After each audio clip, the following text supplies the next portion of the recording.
안녕하세요. 저는 30대 남자입니다. 여기 계신 여러분들 대부분이 저보다 나이가 많으신 걸로 알고 있어요. 그럼 다들 저처럼 사람 인연이란 것이 참 신기하고 요상하단 것도 다 알고 있으리라 생각합니다.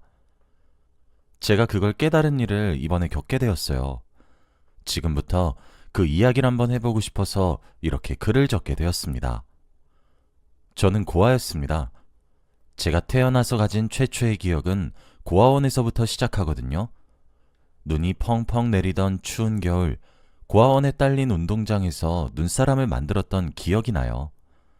장갑도 없어서 손이 꽁꽁 얼었고 콧물이 주룩주룩 났죠. 그래도 까르르 웃으면서 행복했던 것 같아요. 저는 그렇게 많은 사람들과 함께 생활하는 것부터 배웠습니다. 고아원엔 저보다 형 누나들도 많았고 동생들도 많았거든요. 고아원 선생님들은 다정하셨어요. 그 당시만 해도 저뿐만 아니라 모든 아이들이 저처럼 사는 줄 알았죠. 초등학교에 입학하던 순간 깨달았습니다. 제가 남들과 조금 다른 환경에서 크고 있다는 사실을 말이에요. 그때 처음으로 궁금했던 것 같아요. 나의 부모님은 어디 있는지에 대해서 말이에요. 원장님께 물어봐도 다른 선생님께 물어봐도 돌아오는 것은 곤란한 웃음뿐이었습니다. 그러던 어느 날이었습니다. 저는 원장실에 불려갔어요. 다른 날과 다르게 깨끗한 새 옷을 입었고 머리도 반듯하게 손질하고 말이에요. 원장실 문을 열어보니 어떤 부부 한 쌍이 저를 웃으며 반겨주었습니다. 원장님은 제게 말씀하셨죠. 진수야, 너의 부모님 되어주실 분들이란다? 그 말에 무척이나 기뻤습니다. 제게도 드디어 남들 다 있는 부모가 생긴다는 것에 대해서 말이에요.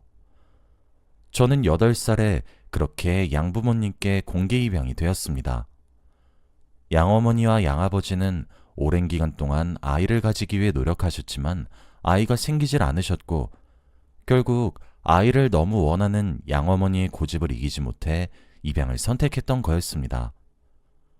양아버지는 입양을 반대하셨지만 양어머니의 고집이 무척 세셨던 거죠. 그래서 양아버지는 이왕 입양할 거 튼튼하고 어느 정도 큰 남자아이로 하자고 했고 그 아이가 바로 저였던 거죠. 처음엔 양부모님 두 분 다 제게 무척이나 잘 대해주셨습니다.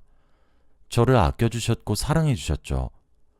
하지만 제가 입양된 지 얼마 지나지 않아 양부모님께 정말 거짓말처럼 임신에 성공하셨고 다음에 예쁜 딸을 하나 낳게 되었어요.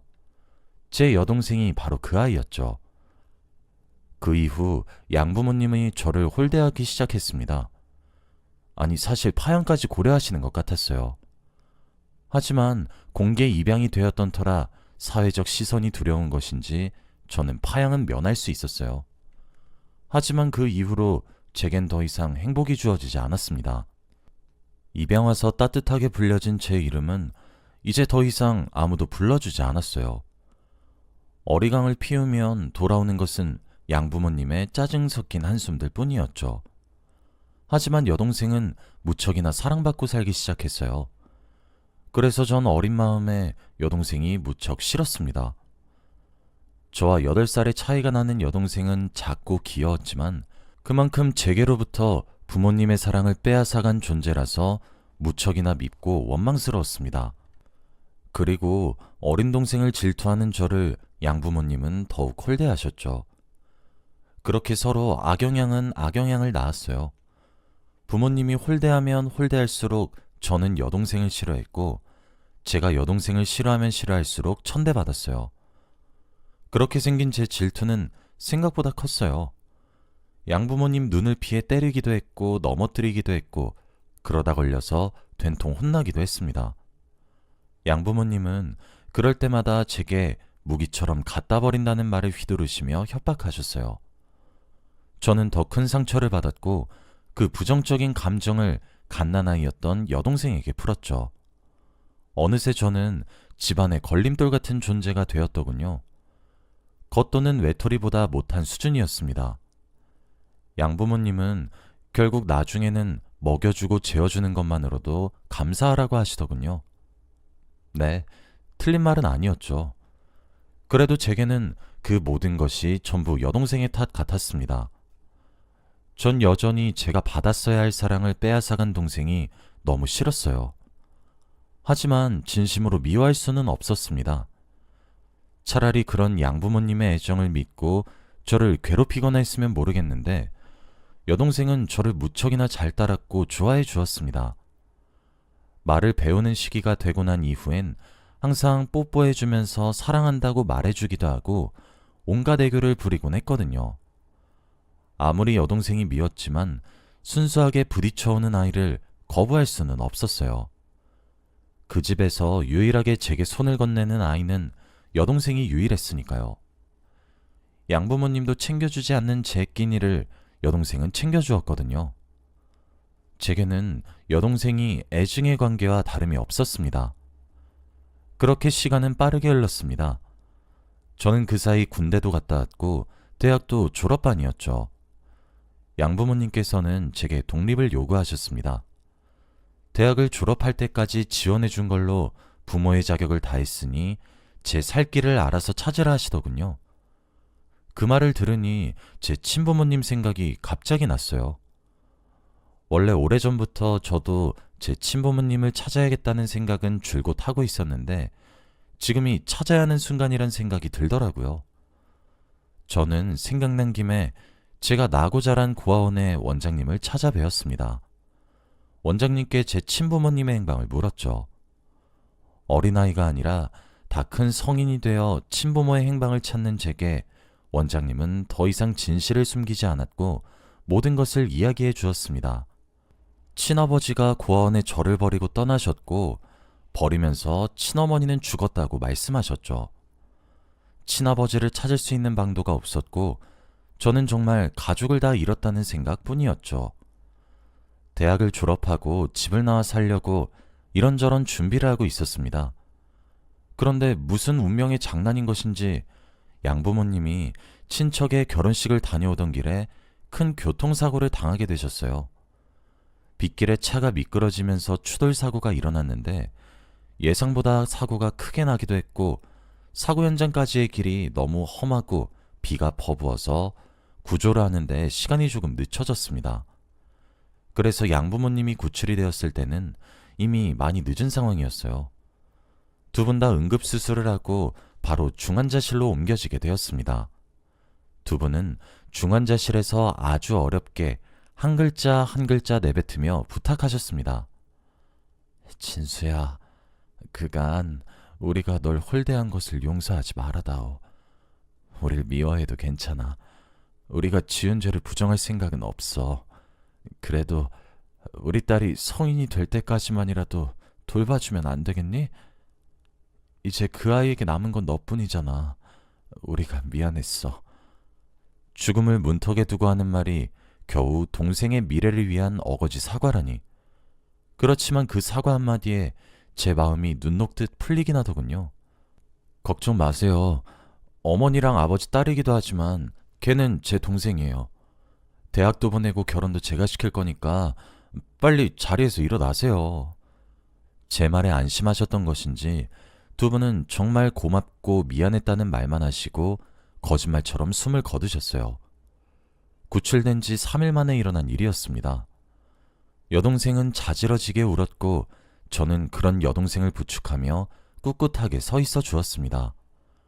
저는 무너질 수 없었거든요. 양부모님을 그렇게 보내드리고 양부모님 앞으로 나온 보험금을 동생에게 전부 주기로 결심했어요. 친자식이 받기를 원하셨을 것 같아 따로 통장을 하나 만들어 모아두었죠. 그런데 양부모님이 돌아가신 이후 눈에 띄게 여동생이 의기소침해지더라고요. 불안해하는 것도 같았고 자주 제 눈치를 살살 보곤 하더라고요. 당시 제 여동생은 이제 성인을 바라보고 있는 나이였고요. 하루는 묻더라고요.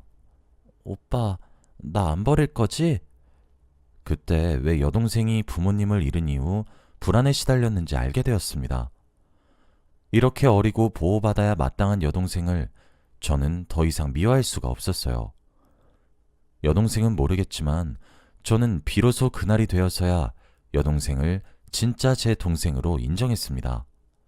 그 이후부터 여동생을 뒷바라지하기 시작했어요. 저는 졸업 이후 바로 대기업에 안정적으로 취업할 수 있었습니다. 여동생은 제가 사라지지 않을 거란 사실을 알고 난 이후 다시 기운을 차려서 씩씩하게 학교 생활을 하게 되었어요. 저는 여동생에게 좀 더 완전한 울타리가 되어주고 싶었습니다. 그러다 보니 어느새 제 나이는 30이 되었죠. 저는 선을 보기로 했습니다. 제가 하루라도 빨리 결혼을 하면 동생에겐 새 언니가 생길 테고 여자끼리 통하는 것이 있을 테니까요. 그렇게 아내를 만나게 되었습니다. 아내는 순한 인상을 가지고 있었고 무엇보다 참 착하게 느껴졌습니다. 아내는 가난한 집에서 태어났고 모은 돈이 얼마 없다고 했어요. 하지만 그런 것은 일절 상관없었어요. 제가 돈을 잘 버니까요. 제가 선자리에 나가서 세운 조건은 하나였습니다. 제 동생을 자신의 가족처럼 잘 돌봐주는 것이었죠. 저는 그저 제 여동생을 잘 대해줄 수 있는 착한 여자가 필요했거든요. 지금 생각해보면 결혼했던 제 목적도 처음부터 틀렸었던 것 같아요. 아내는 저와 결혼을 하면서 전업주부가 되기를 희망했고 저는 상관없다고 했어요. 대신 전업주부로서의 할 일은 똑바로 해야 될 거라고만 했죠. 그뿐 아니라 아내는 처가댁에 금전적 지원을 해달라고도 했습니다. 그것도 흔쾌히 들어주었어요. 대신 제가 그 조건들을 전부 들어주는 대신 저도 아내에게 한 가지 조건을 내세웠습니다. 제 여동생에게 따뜻한 울타리가 되어줘야 할 것을 말이에요. 하지만 아내는 결혼 전 제가 느꼈던 인상이 결혼 이후 180도 달라졌습니다. 저희 부부는 결혼을 하면서 대출을 조금 무리해서 받아서 제 명의로 40평대 아파트를 마련했습니다. 제 몫의 유산은 목돈이 생길 경우를 대비해서 사용하지 않았거든요. 저는 제 여동생을 천천히 결혼시키고 싶었고 나중에 태어날 제 아이까지 생각해서 대출을 무리해서 받아도 오래 살 집이니까 괜찮다고 생각했어요. 그런데 아내는 제가 돈이 있으면서 대출을 받았다는 사실이 거슬렸나 보더군요. 결혼 이후 알게 된 거지만 아내에게 한 가지 단점이 있더라고요. 가난한 집에 태어나 자라서 그런지 돈에 집착하는 것이 예사롭지 않았어요. 저는 양부모님의 사망보험금과 유산 중 여동생의 몫은 전부 모아두었어요. 여동생의 학비, 결혼자금으로 사용하려고 했거든요. 유학을 가고 싶다고 하면 보내줄 수도 있을 정도로 아주 넉넉한 수준이었어요. 그리고 그 외에도 제가 따로 조금씩 돈을 모으고 있기도 했고요. 양부모님이 부탁하신 것보다 전 더 이상으로 동생을 남부럽지 않게 키우고 싶었거든요. 그런데 그 돈들을 아내가 하이에나처럼 노리더군요. 결혼 전부터 이 돈은 없는 돈으로 생각하라고 매달 얼마만큼은 여동생을 위해 모을 거라고 단단히 못을 박아두고 결혼을 했는데도 아내는 뒤로 호박씨를 까고 있었어요. 제게도 자주 여동생 명의 앞으로 묶어둔 돈으로 대출을 갚자고 속삭였어요. 돈도 제가 벌고 대출금도 제가 부담하고 있고 그런다고 해서 처가댁에 지원을 소홀히 하는 것도 아닌데 대체 왜 자꾸 그런 소리를 하는 거냐며 크게 화를 낸 적이 있는데 그 이후로는 별말이 없더라고요. 그런데 하루는 여동생이 제게 오더니 자기는 괜찮으니 그 돈으로 제 집 대출금을 갚으라고 하더군요. 여동생을 부드럽게 타이르며 꼬치꼬치 케어내니 아니나 다를까 제가 일하러 간다고 자리를 비운 사이 여동생을 아주 쥐잡듯이 잡아서 볶아댔더라고요. 오빠 설득해서 대출금 갚게 하라고요. 우리 집에 얹혀 살면서 그 정도 양심도 없느냐고 하면서요. 전 모든 사실을 알고 아내에게 불같이 화를 내며 으르렁거렸고 이혼하자고 집에서 쫓아내기도 했어요. 아내는 제게 싹싹 빌더라고요. 저는 이혼을 물리는 대신 두 번 다시 제 여동생에게 그런 말은 입에 올리지도 말라고 단단히 경고했고 처가댁에 하던 모든 금전적인 지원을 전부 끊었습니다. 아내는 그제서야 본인이 아차했나 싶었던 것인지 언행을 조심하기 시작하더군요. 그때부터 솔직히 정이 떨어지긴 했습니다. 저는 아내가 제가 가진 재력을 조건으로 보고 결혼한 것에 개의치 않아 했었거든요. 저도 제 여동생에게 울타리를 만들기 위한 목적으로 아내와 결혼을 했던 거였으니까요. 그렇게 목적을 가지고 한 결혼이라면 쌍방의 목적이 동시에 이뤄져야 하는 건데 아내는 결혼하고 나서 보니 순 자기 것만 챙기려고 하는 이기적인 사람이었죠. 제가 그렇게 한번 모든 지원을 끊었더니 아내는 아차했던 것인지 다시 제 동생을 살뜰히 보살피더라고요. 그 모습을 보고 저도 다시 처가댁에 지원을 하기 시작했고요. 계산적인 부부의 모습이라 해도 할 말이 없지만 원래 각자의 사정이란 것이 있으니까요. 우린 그렇게 표면적으로 매우 화목한 가족이 되어 있었습니다. 그러던 어느 날이었습니다. 제가 자란 고아원의 원장님으로부터 연락이 왔어요. 그 연락은 어찌 보면 당혹스럽고 어찌 보면 반가우면서도 무서운 그런 연락이었죠. 바로 친어머니로부터의 소식이었거든요. 알고 보니 친어머니는 죽은 것이 아니었더군요. 친아버지께서 친어머니가 낳은 저를 강제로 빼앗다시피 하시면서 잠적을 하시게 되었고, 당시 혼인신고도 올리지 않은 상태였기에 친어머니는 도망가신 친아버지를 찾으실 수도 없으셨더군요. 그렇게 도망친 친아버지께서는 무슨 생각이셨는지 몰라도 저를 고아원에 버리셨고, 친어머니는 죽었다고 고아원에 이야기를 했던 모양이었습니다. 다행히 친아버지께서 저를 버리셨을 때 친어머니께서 지어주신 이름과 제가 태어난 생년월일을 말해주며 버텼었죠. 긴 세월 동안 친어머니는 저와 친아버지를 함께 찾으셨다고 하셨습니다. 친어머니는 친아버지를 먼저 찾게 되셨는데 친아버지는 이미 말기암 환자로 시한부 인생을 살고 있었고, 애원하는 친어머니께 친아버지는 30년이 넘는 세월 동안 말하지 않았던 속사정과 함께 저를 어디에다 맡겼는지 이야기를 하시고 숨을 거두셨고, 부랴부랴 친어머니는 친아버지가 말한 고아원으로 오신 거였죠. 원장님께 제가 태어나자마자 찍은 사진과 출산 수첩을 함께 보여주며 진짜 친어머니라고 주장을 했고, 원장님 판단하에 저를 부르시게 된 것이었어요. 친어머니를 만난 순간 친자 검사를 하지 않았음에도 제 친어머니란 것을 확신할 수 있겠더군요. 저와 무척이나 닮아 있었거든요. 저희는 보자마자 얼싸안고 엉엉 울었습니다. 저는 항상 버림만 받으며 살았다고 생각했었어요. 하지만 친어머니만큼은 저를 몇십 년이 걸려도 끝내 포기하지 않고 찾으려고 노력했다는 사실이 참 감동적이었고 벅차오를 정도로 무척이나 기뻤습니다. 수십 년 만에 만난 어머니 얼굴은 낯설었고 어색했지만 그동안 하고 싶은 이야기들이 너무 많았어요. 그리고 저는 이 사실을 아내에게 가장 먼저 알려줬죠. 아내가 저와 같이 기뻐해주고 축하를 해줄 것이라고 생각했어요. 하지만 아내의 반응은 예상과 달리 싸늘했습니다. 여보, 왜 그런 문제를 나랑 상의 없이 결정해? 막말로 당신 친어머니가 당신 재산 노리는 걸 수도 있는 거 아니야? 내가 당신이랑 결혼을 왜 했는데? 나는 이상형이 고아였어. 고아로 자란 당신의 자립심과 거기에 따라오는 재력, 평화롭고 독립적인 성격이랑 자유로운 시댁 문제까지. 그런데 뭐? 친엄마를 찾아? 지금 나보고 당장 며느리 도리하라고 하는 거랑 뭐가 달라? 당신 말 조심 못해? 내가 당신 보고 며느리 도리하라고 했어? 어떻게 남편이 친엄마를 찾았다는데 말을 그렇게 해? 그래, 당신 친엄마 찾은 거 축하하는데 우리 집에 데려올 생각은 얼씬도 하지 마. 그리고 거기에 갖다 바칠 돈도 없으니까 금전 요구할 생각은 하지도 말라고 해. 저는 정말 커다란 상처를 받았습니다. 그런 제 상처를 위로해주는 사람은 제 여동생이었죠. 어머니와 함께하는 삶은 평화로웠고 행복했습니다.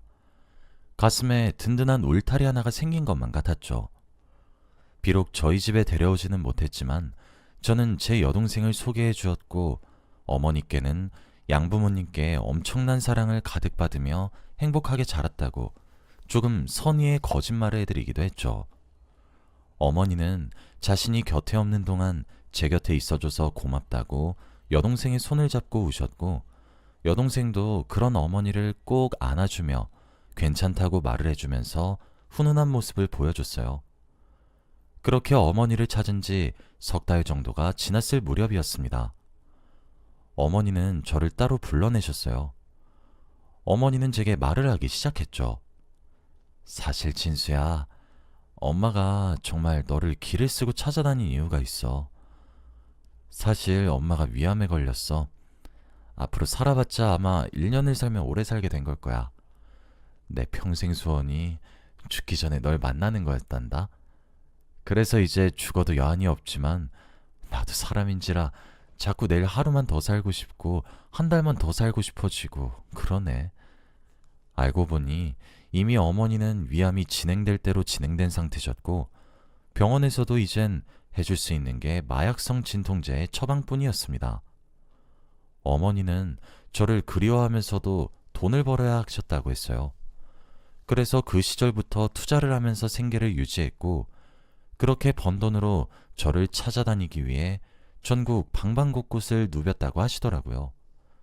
제게 말씀하시길 본인은 이제 곧 죽을 목숨이니까 그 재산을 전부 제게 상속하신다고 하셨습니다. 저는 어머니가 하시는 폭탄 발언에 정말 정신을 차릴 수가 없었어요. 어머니가 부자란 사실보다 어머니를 다시 잃어야 한다는 사실이 제겐 악몽처럼 다가왔죠. 저는 그 이후 깊은 고민에 빠지기 시작했습니다. 제가 여동생과 쑥덕거리면서 상의하기도 하고 그러자 아내가 궁금해하더군요. 전 여동생 입단속을 시켰습니다. 여동생 몫의 사망보험금과 유산의 눈을 반짝이며 빛내던 여자인데 어머니의 재산이 100억대라는 사실을 알면 어찌 될지 불보듯 뻔하니까요.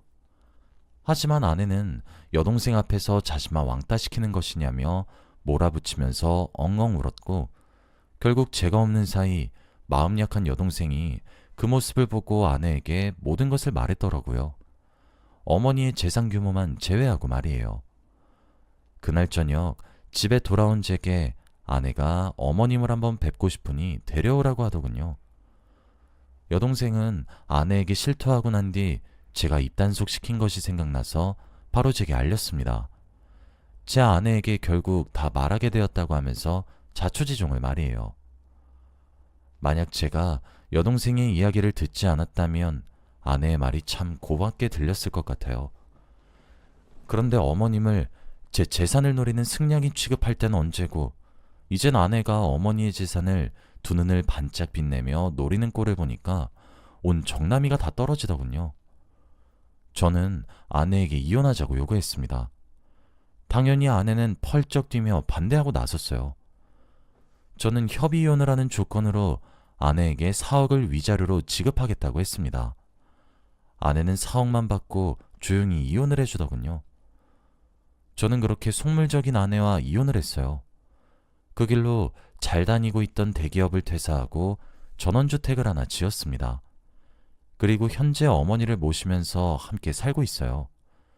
살 날이 많이 남지도 않으셨고 하루가 다르게 말라가시는 어머니를 보며 저는 더 이상 후회하고 싶지 않았거든요. 제 여동생도 오빠의 엄마는 자신의 엄마와 같은 것 아니겠느냐며 저희 어머니께 딸의 역할을 톡톡히 하고 있어요. 정말 제게 너무나 귀여운 동생이죠. 어머니는 지금 제 앞으로 재산을 천천히 옮기고 있는 중입니다.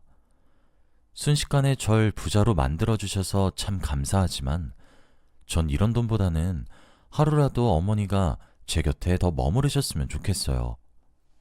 아내는 이혼 이후 제 어머니가 가진 투자 재산이 100억대라는 사실을 알고 난 이후 제게 미친 듯이 매달리다가 사기 이혼이라고 발악을 하더니 이제 자기가 전부 다 잘못했으니까 돌아오라고 울부짖기를 반복하네요.